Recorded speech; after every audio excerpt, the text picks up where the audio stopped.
한국교회가 맥추절로 지키는 그런 7월 첫째 주일이 되었습니다.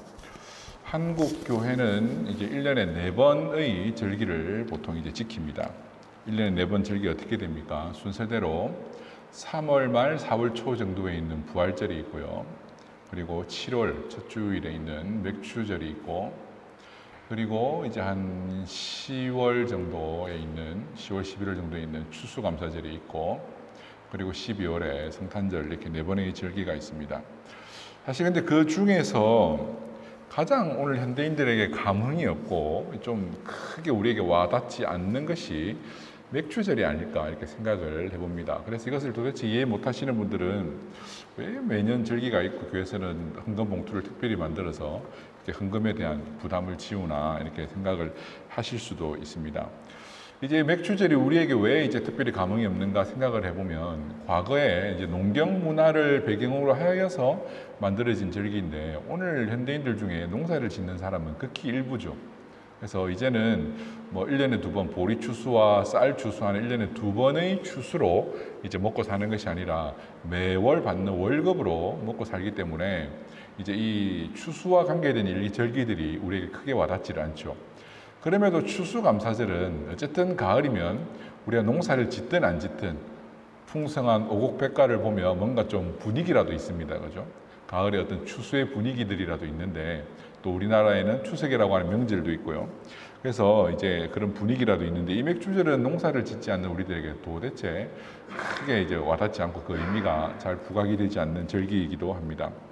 그래서 여러분, 어떤 사람들은 이제 더 이상 맥추절을 안 지켜도 되지 않나 이렇게 과격하게 주장하는 사람도 있습니다. 또 어떤 사람들은 오늘 성경 본문에도 나오는데 맥추절은 구약 성경에 있는 절기인데 이걸 어떻게 안 지키나 이렇게 말하는 사람들도 있습니다.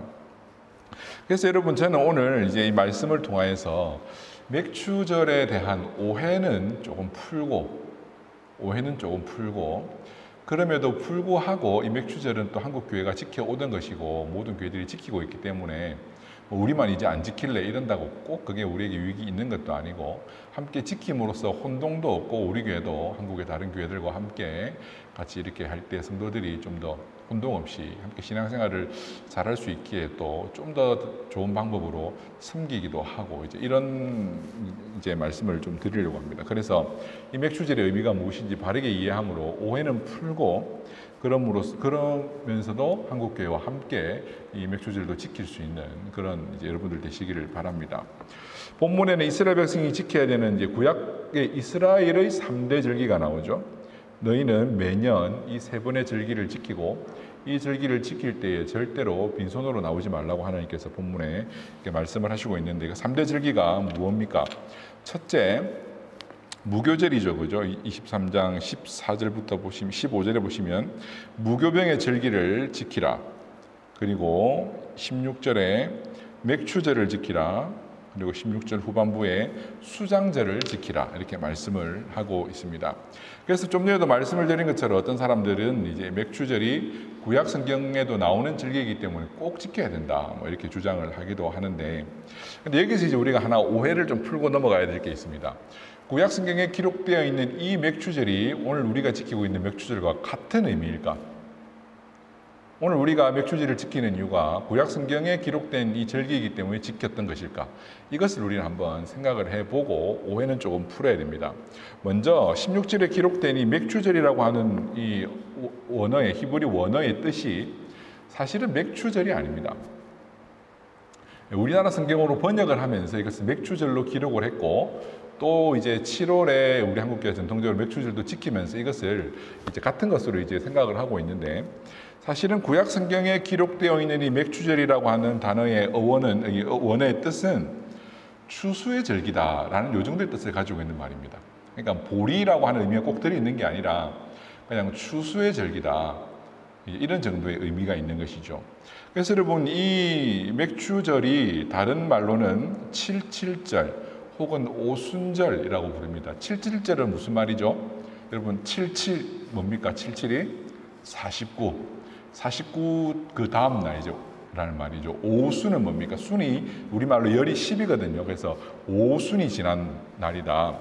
그래서 여러분 6월절 지난 안식일인 그 무교절이 시작되는 그때로부터 이제 50일이 지난 때쯤에 지켰던 이 추수의 절기가 바로 이 우리 성경에 맥추절이다라고 번역되어 있는, 어떻게 보면 이스라엘의 추수절이겠죠, 그죠? 이제 그 절기인데, 보통 이때는 양력으로 5월경이 됩니다. 왜냐하면 여러분 우리가 부활절이 6월절을 기준으로 섬기는 거거든요. 그렇지 않습니까? 그죠? 6월절에 예수님이 6월절 어린 양으로 돌아가셔서 그 안식일을 부활하신 거잖아요. 그 지난 안식일에. 그래서 여러분 6월절로부터 50일이 지난 때가 보통 한 5월경이 되는 겁니다. 양력으로는. 우리가 보통 부활절은 3월 말이나 4월 초 정도에 지키잖아요. 그럼 그때로부터 50일을 계산해 보면 5월 중순이 지난 때쯤에 이제 사실은 오순절, 칠칠절, 이 맥추절이 되는 것이죠.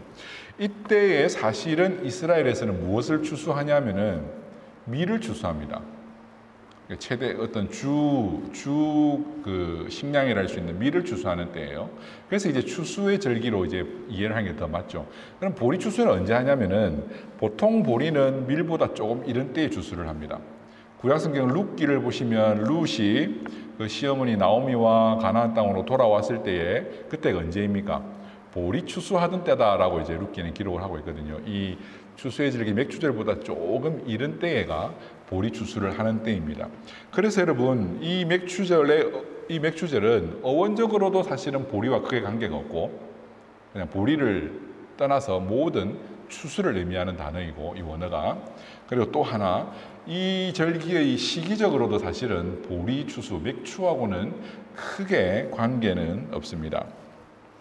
한국 교회가 언제부터 맥추절을 지켰는지 뭐 제가 정확히 찾아보지는 않았고 이제 뭐 그런 거를 찾기는 쉽지는 않을 것 같긴 한데, 아마도 이제 보리 추수를 하는 게 이제 7월인데 우리나라에서도 과거에는 한 해에 제일 먼저 수확하던 게 보리죠, 그죠?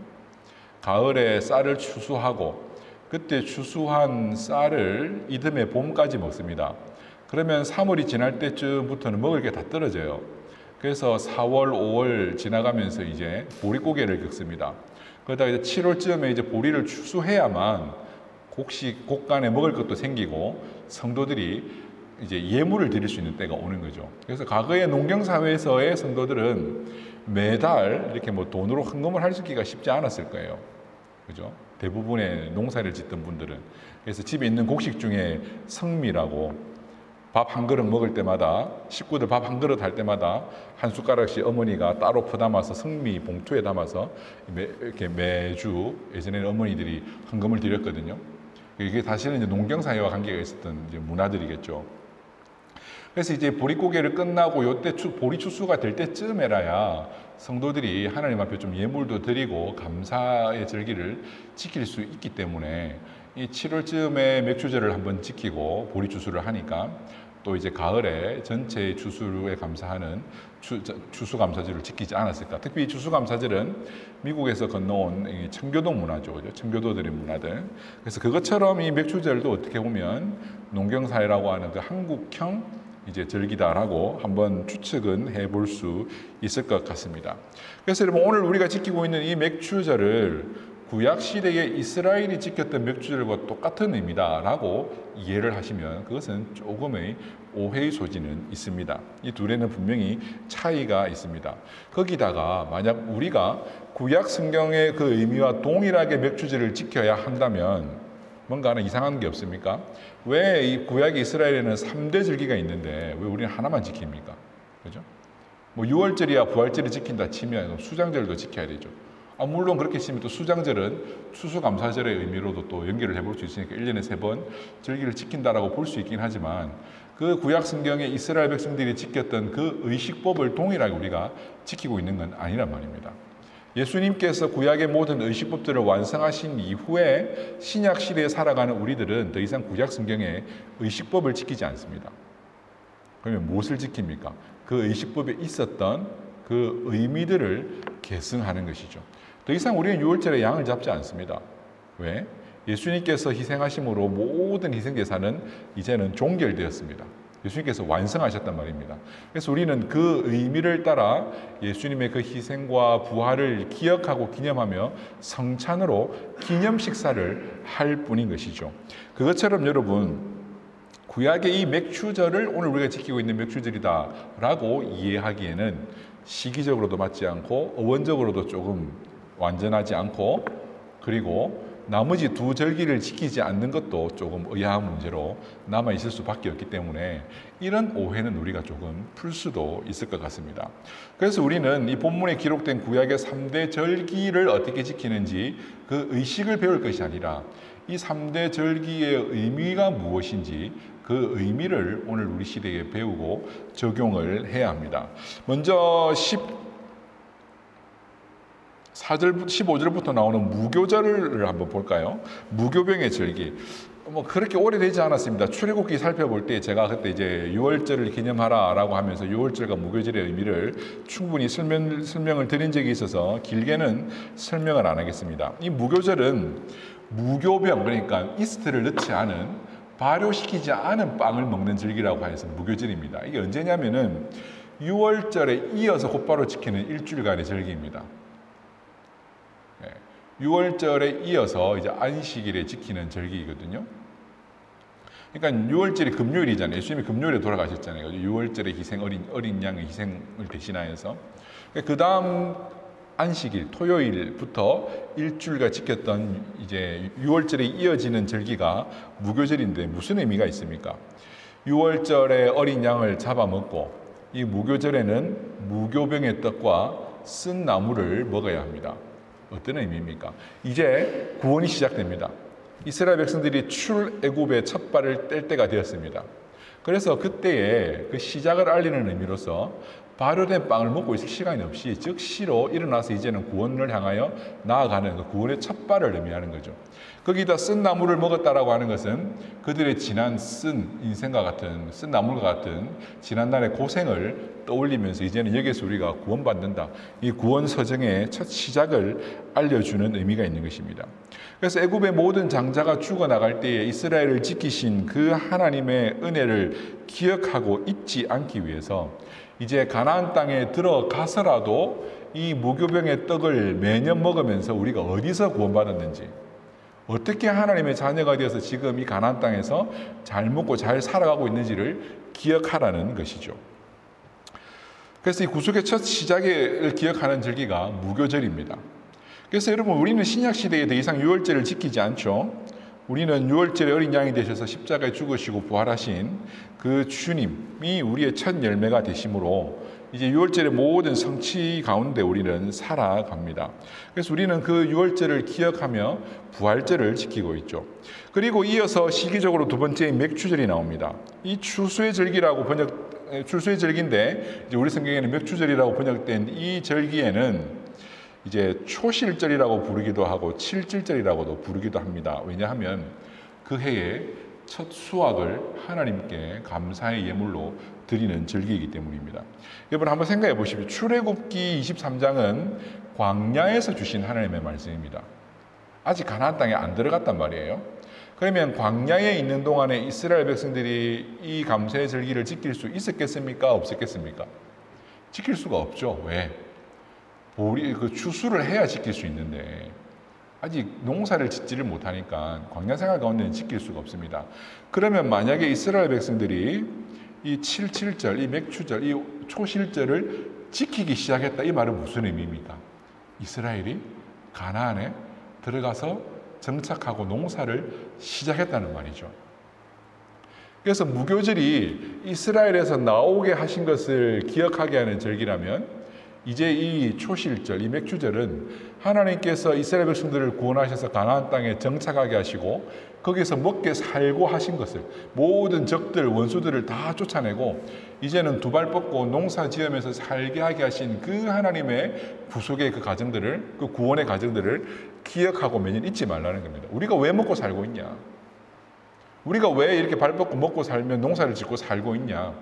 이 땅의 우상들이 아니고 애굽 땅에서 섬기던 우상들도 아니고 이 가나안의 백성들이 섬기던 우상들도 아니고 오직 우리의 선조를 애굽에서 구하여 내신 그 여호와 하나님의 은혜로 말미암았다라는 것을 매년 기억하라는 것입니다.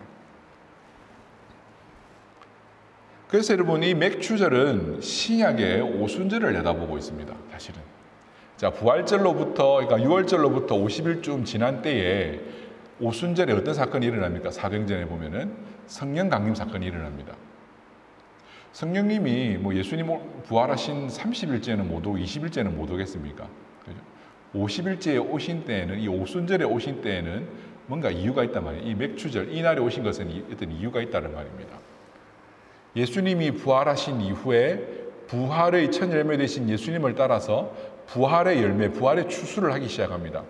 그 첫 추수가 뭐죠? 성령이 오심으로 이루어진 교회의 첫 출발이 바로 성령으로 말미암은 이 부활의 첫 열매들이라는 겁니다.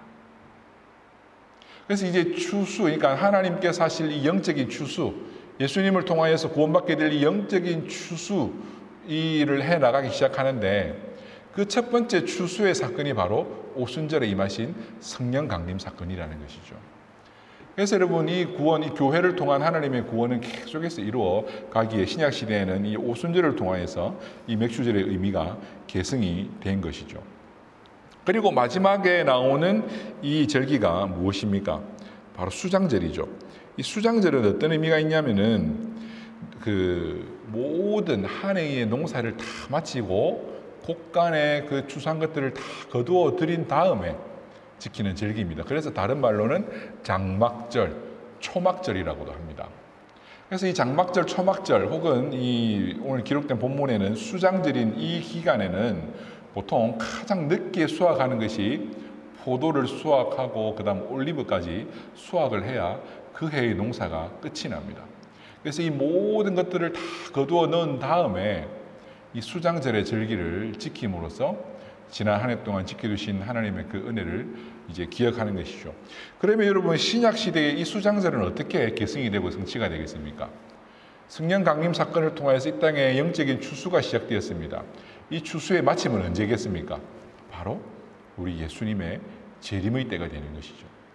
예수님이 다시 오셔서 모든 교회들을, 승리한 교회들을 하나님 나라에 들어가게 하시고 하나님 나라 백성이 되게 하시고 이제 그 모든 승리를 누리게 하실 그때에 예수님이 왕 되셔서 다시 오실 그때에 그 재림의 때가 바로 이 수장절이 이제 예수님 하나님의 그 구속의 어떤 서사 과정 가운데서 완성되는 때라고 볼 수가 있는 것이죠. 그래서 여러분 이 세 절기를 연결해서 생각해 보면 이렇습니다.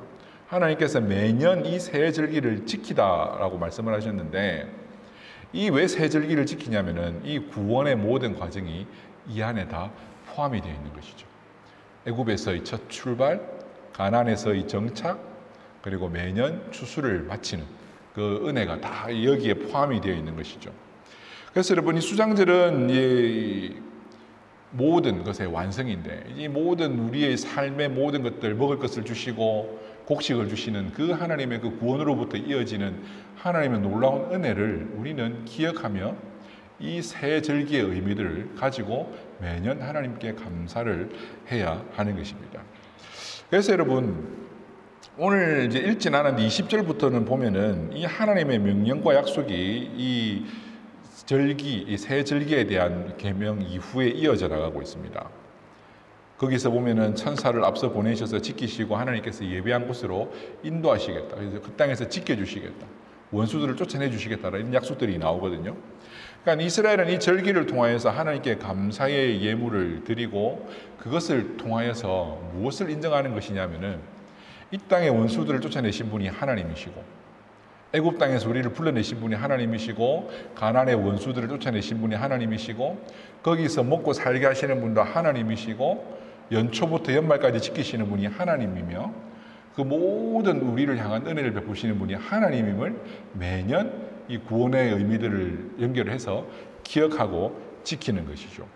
그래서 여러분 하나님은 매년 절기들마다 각 집의 남자들은 하나님의 전으로 나아오되 절대 빈손으로 나오지 말라고 하셨습니다. 왜 그럴까요? 이 절기들은 다 좀 먹을 게 풍성할 때에 좀 곡식을 거두어 들여서 좀 먹을 게 있을 때에 다 지키는 절기입니다. 왜 그렇게 하셨을까요? 여기서 이제 우리가 생각해 볼 수 있는 것은 이제 두 가지 측면으로 한번 생각해 볼 수 있는데 하나는 이제 먹을 것과 관계된 것으로 우리의 구원을 설명할 때 우리가 가장 잘 이해할 수가 있습니다. 그죠? 우리가 산다, 먹고 산다, 이건 우리의 굉장한 의미거든요. 그래서 먹고 사는 이 문제를 가지고 하나님은 우리의 구원이 무엇인지, 하나님께서 우리를 지키시며 우리를 보호하시는 그 은혜가 무엇인지를 깨닫도록 해주시는 거죠. 그리고 또 하나는 하나님의 배려도 있지 않을까 저는 생각을 해봅니다. 보릿고개에 감사절을 지키라고 하면은 성도들 시험 들겠죠, 그죠? 지금 우리 자식 먹일 것도 없는데, 한 끼 먹을 것도 없는데 감사절기를 지키라고 하니까 그게 아니라 하나님께서는 우리에게 풍성히 부어주시고, 풍성히 부어주신 이후에 좀 넉넉할 때에, 좀 나눠 먹을 것이 있을 그때에 하나님께서는 빈손으로 오지 말고 하나님 앞에 감사의 예물을 드리면서 이 절기를 지키라고 하는 이런 배려를 해주신 게 아닐까, 이렇게도 저는 한번 생각을 해봅니다. 자, 그러면 이제 우리는 이 맥주절을 어떻게 지켜야 할까? 분명히 말씀을 드렸습니다. 이 구약 성경에 있었던 이 맥주절이 오늘 우리가 한국 교회의 달력에 있는 이 맥주절하고 신학적으로 그 의미가 완전히 똑같다라고 볼 수는 없습니다. 다만 오늘 우리는 이 맥주절의 의미를 좀 깨닫고 다시 이 맥주절의 이 의미를 살리면서 지킬 수는 있겠죠. 오늘 우리가 먹고 사는 것도 하나님께서 우리를 향하여 베풀어 주신 구원의 은혜와 연결하여서 감사하고 이 절기를 지키는 것입니다. 그리고 잘 지켜왔는데 다른 교회들도 지키고 있는데, 물론 악습이고 패습이면, 인습이면 패해야 되겠죠, 그죠?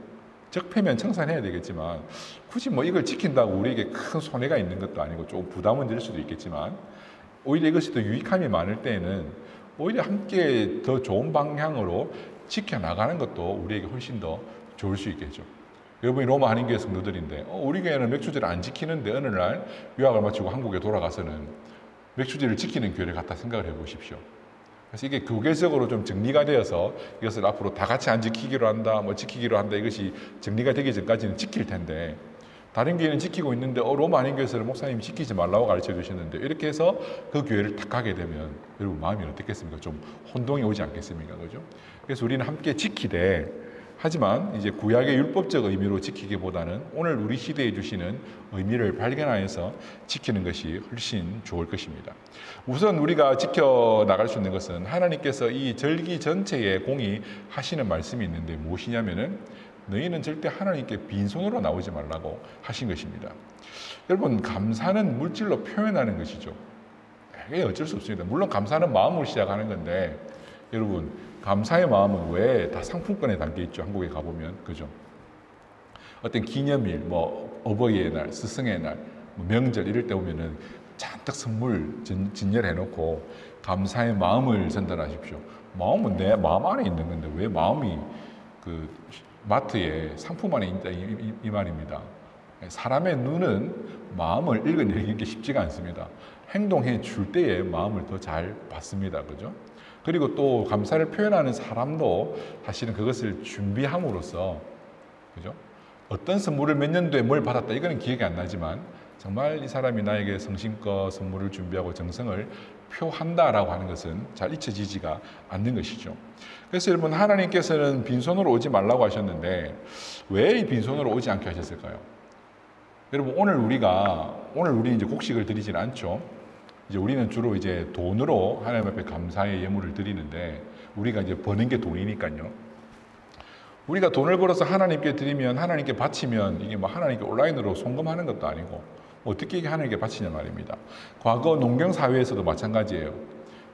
추수를 해서 하나님께 가져왔습니다. 그럼 그거 다 사람이 먹거든요. 그렇지 않나요? 성전에 바친 예물은 태울 건 태우고, 또 하나님께서 제사장이 먹으라고 한 것은 제사장이 먹습니다. 여기에 이제 우리는 의미를 발견해 볼 수 있는데, 신명기 16장으로 한번 가보실까요? 신명기 16장. 신명기 16장을 한번 찾아보시고 성경책을 가지시고, 신명기 16장은 구약성경 287페이지에 있습니다. 구약성경 287페이지, 신명기 16장 11절. 이제 여기에 신명기 16장 11절에도 이 맥주절에 대한 이제 규례가 나와 있는데, 11절을 한번 제가 읽어볼게요. 10절부터 읽을게요. 내 하나님 여호와 앞에서 77절을 지키되, 이 77절이 매축절입니다. 내 하나님 여호와께서 내게 복을 주신 대로 내 힘을 헤아려 자원하는 예물을 드리고, 그 다음 11절에 너와 내 자녀와 노비와 내 성중에 있는 레위인과 및 너희 중에 있는 객과 고아와 과부와 함께 내 하나님 여호와께서 자기의 이름을 두시려고 택하신 곳에서 내 하나님 여호와 앞에서 즐거워할지니라. 자, 신명기 16장 11절에 읽어된 이 사람들은 여러분 어떤 사람들인 것 같습니다. 공통점이 있습니다. 이 사람들에게 공통점이 있습니다. 어떤 공통점을 찾아보실 수 있습니까, 여러분은? 자녀와 노비와 레위인과 객과 고아와 과부. 이 사람들은 농사지을 땅이 없는 사람들입니다. 무슨 의미인지 알겠습니까? 농사지을 땅이 없다는 말은 무슨 의미죠? 하나님께 드릴 예물이 없는 사람들입니다. 그 말은 이 풍성한 절기에도 먹을 게, 즐길 게 없는 사람이란 말입니다. 이 감사의 절기를 지킬 때에 빈손으로 나오지 않고 하나님 앞에 예물을 드리는 것은 결국 이 예물을 가지고 스스로 감사의 예물을 만들 수 없는, 추수할 것이 없는 가난한 많은 사람들과 함께 하나님 앞에서 나누어 먹으면서 함께 즐거워함으로 그 공동체 전체가 함께 기뻐하고 즐거워하는 절기가 되는 것이죠. 그래서 여러분, 하나님의 은혜를 잊지 않음으로 하나님 앞에 드릴 때에 그것을 드림으로 인하여서 그 공동체 가운데 먹을 것이 없는, 쓸 것이 없는 사람들에게도 함께 나누며 하나님 앞에서 즐거워하는 것이 바로 이 절기가 되는 것입니다. 지금 우리는 사실 헌금을 뭐 하자고 제가 굳이 강조를 안 합니다. 예. 왜? 지금 다 똑같은 형편에 지금, 그죠? 그래서 지금 여러분에게 제가 뭘 어떻게 하라고 이 말씀을 드리는 건 아니고요. 이제 우리가 그 의미는 분명히 배워야 되기 때문에. 그래서 여러분, 분명히 적은 물질 가운데도 여러분의 삶 가운데 하나님께서 우리를 지키시고 지금까지 함께 하신 그 은혜에 대한 감사가 넘쳐나고 풍성하기를 원합니다. 이 감사가 여러분의 삶 가운데 날마다 있기를 원합니다. 이 감사할 것이 있는 사람보다 행복한 사람이 없습니다. 제가 최근에 이제 페이스북 피드를 이렇게 열어보니까 좀 마음에 잠시 좀 속이 상한 적이 있었어요. 주로 이제 거기에 올리는 건 좋은 거 올리잖아요, 그죠? 자기 자녀가 상 받았거나, 아니면 이제 목사님들은 이번 주 교회 성도가 많이 왔거나, 누가 선물을 해주거나, 이러면 이제 올린단 말입니다. 그러니까 좋은 일들만 다 올려요. 그걸 다 보는 가운데 처음에는 아유 참 좋은 일이 있었네, 좋은 일이 있었네, 계속 다 너무 그런 것만 올라오다 보니까 마음에 그냥 시샘이 확 생기는 거예요. 이번 주 맥주 감사 주일인데 감사해야 되는데, 그리고 범사에 감사하라 했는데 범사에 감사할 마음이 안 생기는 겁니다. 그러면서 이제 감사의 마음이 찾아지지가 않는 거죠. 그 순간 제가 어떻게 되겠습니까? 그 순간 불행해지는 거예요. 내 인생이 불행한 인생처럼 보이는 거예요. 남을 시샘하고 감사하지를 못하니까. 그래서 여러분, 하나님께서는 우리에게 어떠한 일이 있어도 범사에 감사하라고 하는 거죠. 왜냐하면 감사하면 행복이 찾아오기 때문입니다. 그래서 여러분, 적은 물질 가운데도 감사하는 여러분들 되시길 바랍니다. 장미꽃의 가시에 집중하는 사람은 이 장미꽃은 가시가 있어서 싫어라고 말합니다. 그런데 장미꽃에 꽃을 집중하는 사람은 어떻게 이렇게 가시 중에도 예쁜 꽃이 달려있나 하면서 그 꽃을 너무너무 아름답게 여기고 그 꽃을 소중하게 생각합니다. 우리는 어려움 중에서도 하나님의 은혜 가운데 살아가고 있음을 믿습니다. 과거 이스라엘 백성들이 가나안 땅에 들어가 정착하고 거기서 농사를 짓고 그렇게 매년 살았던 것처럼 하나님께서 우리를 지켜주셨기에 지난 코로나 기간 가운데서도 여태껏 살아온 줄로 믿습니다. 이제는 백신도 다 맞았고, 그죠? 거리가 얼마나 활기를 점점 찾아가고 있습니까? 물론 아직은 긴장해야 될 것 같아요. 지금 변이가 어떤 방향으로 이게 할지 아무도 예상할 수 없고, 그리고 이 백신이 우리를 지켜주는 것이 아니라, 물론 백신도 하나님께 주신 것 중에 하나이긴 하지만 궁극적으로는 하나님께서 이 사단을 종결시켜 주셔야 우리가 평안을 찾을 수 있는 것이지 그런 차원은 아니잖아요. 그래서 좀 더 긴장을 해야 되긴 하겠지만 어쨌든 지금 상황으로는 우리 모두가 더 좀 희망적입니다. 그죠? 지난주에도 바르셀로나를 갔다 왔는데 얼마나 이 젊은 여행객들이 많이 와가지고 도시 전체가 활기를 찾고 있는지, 거긴 이제 여기보다는 좀 장거리 여행객들보다 주변 나라의 젊은이들이 그냥 놀러 많이 온다 그러더라고요. 놀러.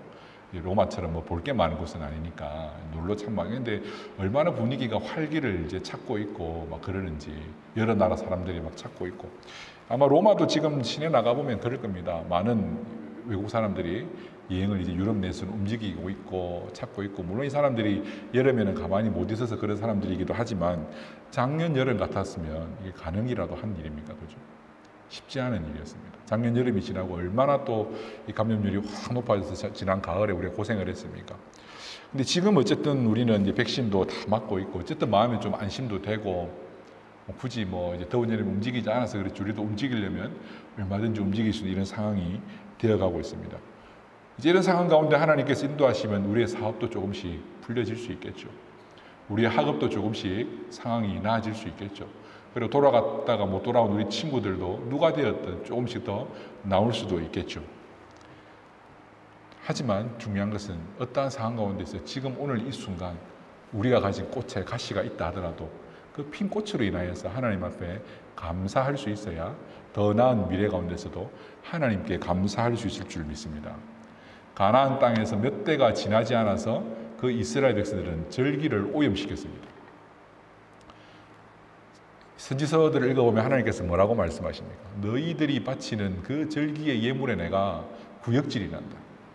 왜죠? 이 본 마음을 잃어버리고 구원해 주신 그 하나님의 은혜에 감사함으로 지켰던 이 절기가 아니라 그 당시에 있었던 많은 이방의 문화들과 섞여서 그들과 같은 방법으로 하나님 앞에 혼탁한 오염된 왜곡된 예배를 드리기 시작하게 된 것이 불과 몇 대가 지나지 않았습니다. 우상이 등장했던 것이죠. 하나님께서 그렇게 살게 해주셨는데 하나님을 예배하는 것이 아니라 우상을 예배하기 시작한 게 불과 얼마 되지 않은 거예요. 오늘 어려운 이때 우리가 감사하지 못하고 우리가 또 더 나은 시절을 다시 맞이하게 되면 결국 우리는 어떻게 되겠습니까? 우리를 인도하신 분이 하나님이 아니라 또 우리 힘인 줄 알고 우리 능력인 줄 알고 우리는 또 그렇게 살아가게 될 것입니다. 그래서 여러분, 이 어려움 중에서도 하나님께서 우리에게 주신 것들 가운데 어떻게든 여러분 힘써서 감사의 예물을 드릴 수 있는 여러분 되시기를 바랍니다. 하나님께 감사를 드릴 때 하나님께서 분명히 빈손으로 나오지 말라고 하셨습니다. 왜? 하나님께 뭐 부족한 게 있어서 그렇겠습니까? 빈손으로 나오지 않고 하나님 앞에 드릴 때에 하나님께서 우리에게 은혜를 주시는 거죠. 그 빈손으로 나오지 않고 하나님 앞에 드릴 때에 하나님의 은혜를 기억하게 되는 것이고, 그 하나님의 은혜를 기억하는 사람이 하나님의 은혜를 더 많이 받아 누릴 수 있는 것입니다. 그리고 여러분, 오늘 한국 사회는 뭐 이상한 이런 것들이 많아서 순수하게 잘 교회를 운영해 나가고 있는 교회들이 훨씬 더 많음에도 교회에 대한 부정적 이미지가 너무 많습니다. 그러다 보니까 교회를 다니는 사람도 스스로가 교회의 이런 것들에 대해서 자부심을 잃어가고 있는 그 중에 하나가 뭐죠? 헌금입니다. 헌금. 특별히 절기 지킨다 그러면 아유 교회가 또 돈 벌라고 이런 말들 인터넷에 댓글이 너무 많이 또 오르고, 그리고 젊은 세대들도 이거에 스스로 부끄러워하거나 아니면 편승해서 그러는데, 여러분 하나님께 예물을 드리는 게 문제입니까? 잘 못 쓰는 게 문제죠. 그렇지 않나요? 그래서 여러분 이 감사의 절기에 우리 교회 어쨌든 우리가 신앙생활을 하기 위해서 우리가 함께 세워나가는 것 아닙니까? 그죠? 맞습니다. 우리가 하는 헌금으로 하나님께 올라가는 것이 아니라 뭐 우리가 받은 돈을 어떻게 하나님께 올려드리겠습니까? 그걸 교회가 사용하여서 가난한 이웃들과 먹을 것도 나누고, 그리고 계속해서 예배 드릴 수 있도록 목회자 사례도 하고, 이렇게 쓰라고 하나님께서 헌금을 하라고 하신 거죠. 이렇게 쓰라고 구약시대 때부터 절기에는 예물을 하라고 한 겁니다. 왜? 그래야 레위인들을 먹여 살릴 수 있고 고아와 가부들도 먹여 살리고 가난한 우리 공동체의 모든 이웃들을 다 섬겨줄 수 있기 때문입니다. 우리가 헌금을 해야 교회를 유지해 나갈 것 아닙니까? 그죠? 우리 교회인데 우리 교회. 우리 모두의 교회라면 우리 가정을 우리가 챙겨나가듯이. 그래서 여러분 물질을 드리는 게 잘못이 아니라 잘 못 쓰는 게 문제인 겁니다. 그래서 이 부분에 대해서 여러분들이 교회를 향하여 너무 의심하거나 자부심을 이렇게 놓치거나 이러시면 안 되는 거예요. 그래서 우리의 감사의 절기를 지킬 때에 이건 제가 올해 여러분에게 뭔가를 푸시하는 것이 아니라 일반적으로 우리가 감사의 절기를 지킬 때 이런 마음이 있어야 된다는 것을 말씀을 기초로 해서 여러분에게 가르쳐 드리는 것입니다. 그래서 올해 상황 가운데 여러분이 이 말씀으로 인하여서 부담을 갖지는 마십시오. 이제 말씀을 정리하겠습니다. 이 어려운 때이지만 여러분 정말로 감사를 회복하고 내가 드린 감사로 말미암아 우리의 공동체를 함께 섬기고 챙겨나갈 수 있기를 바랍니다. 그래서 우리 교회도 비록 지금 어렵지만 곧 하나님께서 회복시켜 주실 때에 그때 몇 대가 지나지 않아 마음대로 했던 이스라엘 백성들이 아니라 그 모습이 아니라 몇 대가 흘러도 우리를 구원하시고 우리를 지켜주신 하나님의 은혜를 잊지 않으므로 하나님께 더 감사하고 하나님 앞에 감사의 예물을 드리며 이 절기를 지킬 수 있는 우리 귀한 성도님들 되시기를 바랍니다.